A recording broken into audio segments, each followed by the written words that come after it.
வணக்கம். இது லங்காஃபோ ஊடகத்தின் இன்றைய முக்கிய உலகச் செய்திகள். முதலில் தலைப்புச் செய்திகள். உலக சந்தையில் எண்ணெய் விலை உயர்வு. ஜனாதிபதியுடன் அவசர சந்திப்புக்கு இலங்கை பெட்ரோலிய கூட்டுத்தாபனம் கோரிக்கை.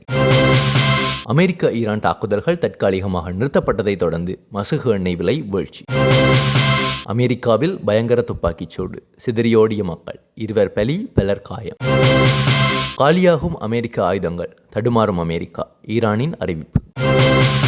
லெபனான் மீதான தாக்குதலை இஸ்ரேல் முழுமையாக நிறுத்தாமல் அமெரிக்காவுடன் ஒப்பந்தம் சாத்தியமில்லை, ஈரான் உச்ச தலைவர் தெரிவிப்பு.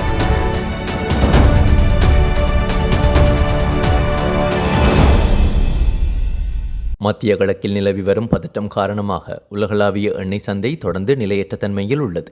இதன் தாக்கத்தை எதிர்கொள்வது தொடர்பான நடவடிக்கைகள் குறித்து கலந்துரையாட ஜனாதிபதி அனுரகுமார திசாநாயக்கவுடன் அவசர சந்திப்பொன்றை இலங்கை பெட்ரோலிய கூட்டுத்தாபனம் கோரியுள்ளதாக தெரிவிக்கப்பட்டுள்ளது. உலகளாவிய எண்ணெய் சந்தையின் தற்போதைய நிலைமை இலங்கைக்கு கவலை அளிப்பதாக உள்ளதாக இலங்கை பெட்ரோலிய கூட்டுத்தாபனத்தின் தலைவர் டிஜே ராஜகருண தெரிவித்துள்ளார். மோசமடைந்து வரும் இந்த நிலைமையை பொதுமக்களும் அறிந்திருக்க வேண்டியது அவசியம் என்றும் அவர் வலியுறுத்தியுள்ளார். இந்த மாத தொடக்கத்தில் நிலவிய விலைகளுடன் ஒப்பிடுகையில் டீசல் விலை 45%, பெட்ரோல் விலை 30% அதிகரித்துள்ளதாக குறிப்பிட்டுள்ளார்.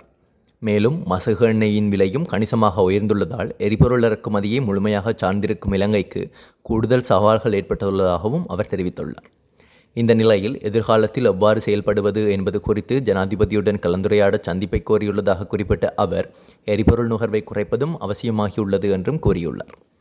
தற்போதைய உலக சந்தை விலைகளின் பின்னணியில் தற்போதைய உள்நாட்டு விலையில் எரிபொருளை விற்பனை செய்வதில் சிரமங்கள் இருப்பதாக நாட்டில் செயற்படும் ஏனைய சில்லறை எரிபொருள் விநியோக நிறுவனங்களும் சுட்டிக்காட்டியுள்ளதாக அவர் தெரிவித்துள்ளார்.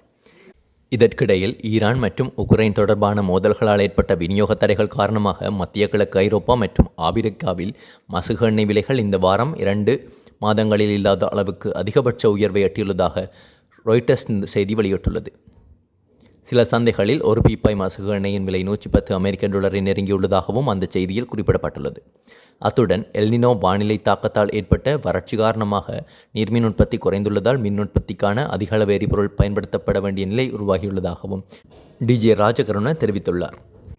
போதுமான நீர்மின் உற்பத்தி இல்லாத காரணத்தால் மின்சார உற்பத்திக்காக இருப்பிலிருந்து அதிக அளவு எரிபொருளை வெளியிட வேண்டிய கட்டாயத்தில் உள்ளோம். இது எங்களுக்கு மேலும் ஒரு கடுமையான சவாலாக மாறியுள்ளது என்றும் இலங்கை பெட்ரோலிய கூட்டுத்தாபனத்தின் தலைவர் தெரிவித்துள்ளமை குறிப்பிடத்தக்கது. அமெரிக்காவும் ஈரானும் பரஸ்பர தாக்குதல்களை தற்காலிகமாக நிறுத்தியதைத் தொடர்ந்து சர்வதேச சந்தையில் மசகு எண்ணெய் விலை வீழ்ச்சியடைந்துள்ளதாக சர்வதேச ஊடகங்கள் செய்தி வெளியிட்டுள்ளன.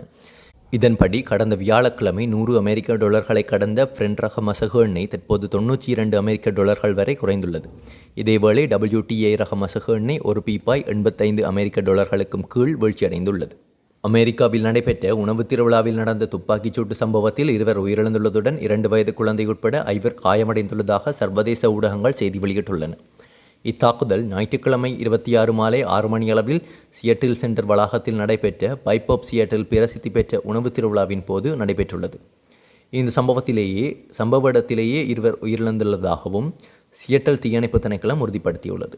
நிகழ்வில் ஆயிரக்கணக்கான மக்கள் கலந்து கொண்டிருந்த வேளையில் திடீரென 7 முதல் 8 முறை துப்பாக்கிச் சூட்டு சத்தம் கேட்டதாகவும் அதிர்ச்சியடைந்த மக்கள் நாலாபுறமும் சிதறியோடியதாகவும் சம்பவத்தை நேரில் பார்த்தவர்கள் தெரிவித்துள்ளார்கள்.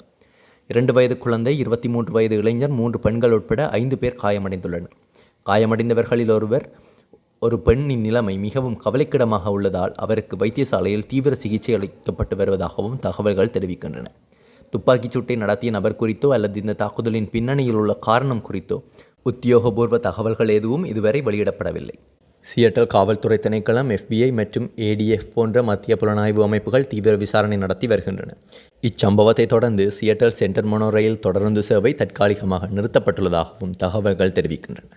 அமெரிக்கா ஈரான் மீதான தனது தாக்குதல்களை தொடர்ந்து நிறுத்தி வருவதால் கிட்டத்தட்ட 2 வாரங்களாக அப்பகுதியில் குண்டுவீழ்ச்சி நடத்திய பகுதிகளில் பதிலடி தாக்குதல்களை தெஹ்ரான் நிறுத்தியுள்ளது. அமெரிக்கா தாக்குதல்களை நிறுத்தும் வரை ஈரானும் தமது தாக்குதல்களை நிறுத்தி வைக்கும் என்று ஈரானிய சிரேஷ்ட அதிகாரி ஒருவர் தெரிவித்துள்ளதாக சர்வதேச ஊடகம் ஒன்று செய்தி வெளியிட்டுள்ளது. அமெரிக்க ஜனாதிபதி டொனால்ட் ட்ரம்பின் ஆலோசகர்கள் தங்களின் தாக்குதல்கள் இலக்குகள் குறைந்து வருவதாகவும் அமெரிக்க ஆயுத களஞ்சியம் காலிவாகி வருவது குறித்தும் கவலை தெரிவித்ததை அடுத்து அமெரிக்கா தமது தாக்குதல்களை தற்காலிகமாக நிறுத்தியுள்ளதாக தெரிவிக்கப்படுகின்றது. இதேவேளை ஈரானுக்கு எதிரான போரில் அமெரிக்காவிடம் ஆயுதங்கள் தீர்ந்து வருவதாக வெளியாகியுள்ள செய்திகளை அமெரிக்க அதிபர் டொனால்ட் ட்ரம்ப் நிராகரித்துள்ளார்.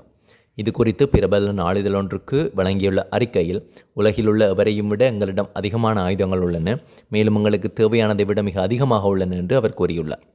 ஈரான் மீது 13 இரவுகள் தீவிரமாக அமெரிக்கா வான்வழி தாக்குதல்கள் நடத்தப்பட்ட நிலையில் வார இறுதி நாட்களில் எவ்வித தாக்குதல்களும் பதிவாகவில்லை. அத்துடன் அமெரிக்க தளங்கள் அமைந்துள்ள அண்டை நாடுகள் மீதும் ஈரானும் கடந்த 2 நாட்களாக எதனையும் தாக்குதல்கள் நிகழ்த்தவில்லை. தெஹ்ரான் நிலைப்பாடு தாக்குதல்களுக்கு தாக்குதல் என்பதாகவே தொடர்வதாகவும், தாக்குதல்கள் நின்றால் ஈரானும் தனது நடவடிக்கைகளை நிறுத்தும் என்றும் குறிப்பிடப்படுகின்றது. அமெரிக்காவுடன் போரை முடிக்க லெபனான் மீதான இஸ்ரேலின் தாக்குதல்கள் முழுமையாக நிறுத்தப்பட வேண்டும் என்பதே ஈரானின் முதன்மை நிபந்தனை என உச்ச தலைவர் மொஜ்தபா காமேனி தெரிவித்துள்ளார். லெபனானில் இயங்கி வரும் ஹிஸ்புல்லா பொதுச் செயலாளர் ஷேக் நயீம் காசிம் மற்றும் அமைப்பின் போராளிகள் அனுப்பிய கடிதத்திற்கு பதிலளிக்கும் வகையில் காமேனி எக்ஸ் பதிவு ஒன்றை மொஜ்தபா வெளியிட்டுள்ளார். அதில் ஹிஸ்புல்லாவின் பொறுமை, உன்னதம் மற்றும் தியாகத்தை பாராட்டிய மொஜ்தபா அவ்வமைப்பை அசையாத பாறை என்று வர்ணித்துள்ளார். மேலும் ஜிகாத் மற்றும் எதிர்த்து போரிடுவதை தவிர வேறு பாதை எதுவும் இல்லை என்று கூறிய காமெனி, தொடர்ந்து போராடினால் இறுதியில் தெய்வீக வெற்றியை அது கொண்டு வரும் என தெரிவித்துள்ளார். லெபனானின் பிராந்திய ஒருமைப்பாட்டையும் ஹிஸ்புல்லாவையும் பாதுகாப்பது ஈரானின் பொறுப்பு என்றும், அமெரிக்காவுக்கு எதிராக போரை முடிவுக்கு கொண்டுவர லெபனான் மீதான இஸ்ரேலின் தாக்குதல் நிறுத்தப்படுவது கட்டாயம் எனவும் திட்டவட்டமாக தெரிவித்துள்ளார். தொடர்ந்து தனது பதிவில் தாக்குதலுக்கு உள்ளான தெற்கு லெபனான் மக்களின் பொறுமையையும் ஆதரவையும் பாராட்டி கொல்லப்பட்ட ஹிஸ்புல்லா தலைவர் சையத் நசன் நஸ்ரல்லா மற்றும் பிற தளபதிகளுக்கு அஞ்சலி செலுத்துவதாகவும் குறிப்பிட்டுள்ளார். ஹிஸ்புல்லாவை ஒரு சிறிய நாற்றிலிருந்து ஒரு பெரிய மரமாக போராளிகள் உயர்த்தியுள்ளனர் என்றும், இஸ்லாமிய உலகம் முழுவதும் லெபனானுக்கு பெருமை சேர்த்துள்ளனர் எனவும் ஹிஸ்புல்லாவினரை மீண்டும் மொஜ்தபா பாராட்டியுள்ளார். முன்னதாக ஜூலை 21 அன்று அமெரிக்காவுக்கு சென்ற லெபனான் அதிபர் ஜோசப் அவ்வன் அதிபர் ட்ரம்பை சந்தித்த போது, லெபனான் எல்லைகளிலிருந்து இஸ்ரேல் முழுமையாக வெளியேறுவது நாட்டின் ஸ்திரத்தன்மையை உறுதிப்படுத்துவதற்கு அவசியம் என்று தெரிவித்தார். இந்த சந்திப்பில் ஈரான் ஆதரவு பெற்ற ஹிஸ்புல்லாவை ஆயுதங்கள் கைவிடச் செய்வதற்கான திட்டங்கள், இஸ்ரேல் வெளியேறுவதை உறுதி செய்தல், லெபனான் இராணுவத்திற்கான அமெரிக்க உதவி, தாக்குதல் சீரமைப்பு பணிகள் ஆகியவை குறித்து விவாதிக்கப்பட்டது எனவும் தகவல்கள் தெரிவிக்கின்றன. சுவிட்சர்லாந்துல வீடு வாங்க போறீங்க, இல்ல ஆல்ரெடி உங்களுக்கு அங்க வீடு இருக்குன்னா இந்த வீடியோ உங்களுக்காக தான். ஸோ ஸ்கிப் பண்ணாம ஃபுல்லா பாருங்க. ஒரு மனிதனுக்கு வீடு அப்படிங்கிறது ரொம்பவே அத்தியாவசிய தேவை. அத்தியாவசிய தேவைகள்ல முக்கியமான பங்கு வகிக்கிறதே இந்த வீடு தான். ஸோ அப்படி வீடு வாங்குறது, விற்கிறது, இது சம்பந்தமா உங்களுக்கு இருக்கிற நிறைய ப்ராப்ளத்துக்கு சொல்யூஷன் தர ஒரே இடம் தான் உங்கள் செல்வாசக். Your future our vision. இப்போ சுவிட்சர்லாந்துல வீட்டோட வட்டி விகிதத்துல நல்ல மாற்றம் வந்திருக்கு, நிறைய குறைஞ்சிருக்கு. ஸோ நீங்க ஏதாவது அக்ரிமெண்ட் போட்டு வச்சிருக்கீங்கன்னா இப்பவே அதை ரெனிவல் பண்ணி மாற்றி வச்சுக்கிட்டீங்கன்னா உங்களுக்கு நிறைய ப்ராஃபிட்ஸ் இருக்கும். ஸோ இது சம்பந்தமா உங்களுக்கு ஏதாவது அப்டேட்ஸ் வேணும், இந்த மாற்றத்துல உங்களுக்கு ஏதாவது டவுட் இருக்கு அப்படின்னா மறக்காம ஸ்கிரீன்ல தெரிய நம்பர் கால் பண்ணுங்க. சுவிட்சர்லாந்துல நீங்க வீடு வாங்கணும், இல்ல வீடு விற்கணும், அந்த மாதிரி ஏதாவது உங்களுக்கு தேவைகள் இருந்தா மறக்காம எங்களை காண்டாக்ட் பண்ணுங்க. உங்களோட எல்லா தேவைகளையும் உங்க ஃபேமிலியில ஒரு மெம்பரா இருந்து நாங்க பார்த்து பண்ணி கொடுப்போம். இது உங்கள் செல்வாசோக். இச்செய்திகளுக்கு பிரதான அனுசரணை செல்வாசோக் இமோபிலியன், சுவிஸ் நாட்டில் முன்னணி நிறுவனம். தொடர்புகளுக்கு 07951464428.